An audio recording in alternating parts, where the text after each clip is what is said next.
President Trump ਉਹਨਾਂ ਨੇ education department ਦੀ ਅੱਧੀ ਵਰਕਫੋਰਸ ਕੱਟ ਕਰ ਦਿੱਤੀ ਆ। ਅੱਜ 1300 ਦੇ ਕਰੀਬ ਜੋ EMPLOYEES ਆ, ਉਹਨਾਂ ਦੇ ਘਰਾਂ ਨੂੰ ਈਮੇਲ ਚੱਲ ਗਈ ਵੀ ਬੁੱਧਵਾਰ ਸਵੇਰੇ ਤੁਸੀਂ ਕੰਮ ਤੇ ਨਹੀਂ ਆਉਣਾ ਹੈਗਾ।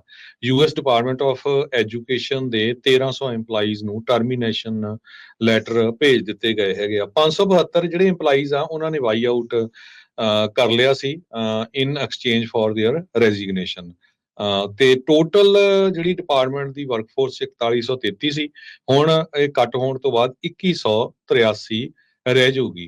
ਟਰੰਪ ਉਹਨਾਂ ਨੇ ਇੱਕ ਟਾਈਮ ਦੇ ਉੱਤੇ ਇਹ ਵੀ ਸੋਚਿਆ ਸੀ ਵੀ ਐਗਜ਼ੀਕਿਊਟਿਵ ਆਰਡਰ ਜਾਰੀ ਕੀਤਾ ਜਾਵੇ ਤਾਂ ਕਿ ਪੂਰੀ ਦੀ ਪੂਰੀ ਐਜੂਕੇਸ਼ਨ ਡਿਪਾਰਟਮੈਂਟ ਨੂੰ ਡਿਸਮੈਂਟਲ ਕਰ ਦਿੱਤਾ ਜਾਵੇ, ਪਰ ਫਿਰ ਉਹਦਾ ਰੌਲਾ ਰੱਪਾ ਕਾਫੀ ਪਿਆ ਵੀ ਕਾਂਗਰਸ ਤੋਂ ਬਿਨਾਂ ਨਹੀਂ ਹੋ ਸਕਦੀ ਹੈਗੀ। ਲਿੰਡਾ ਮੈਕਮੋਹਨ ਜੋ ਨਵੇਂ ਐਜੂਕੇਸ਼ਨ ਸੈਕਟਰੀ ਆ, ਉਹਨਾਂ ਨੇ ਇਹ ਕਿਹਾ ਆ ਵੀ ਇਹ ਸਿਗਨੀਫਿਕੈਂਟ ਸਟੈਪ ਹੈਗਾ ਆ restoring the greatness of United States education system ਕਈ ਲੋਕਾਂ ਨੂੰ ਫਾਇਰ ਕਰਕੇ। ਸੋ ਇਹ ਪਤਾ ਨਹੀਂ ਹੁਣ ਇਹ ਕਿੱਦਾਂ ਸਿਸਟਮ ਦੇ ਨਾਲ ਗ੍ਰੇਟਨੈਸ ਹੋਊਗੀ।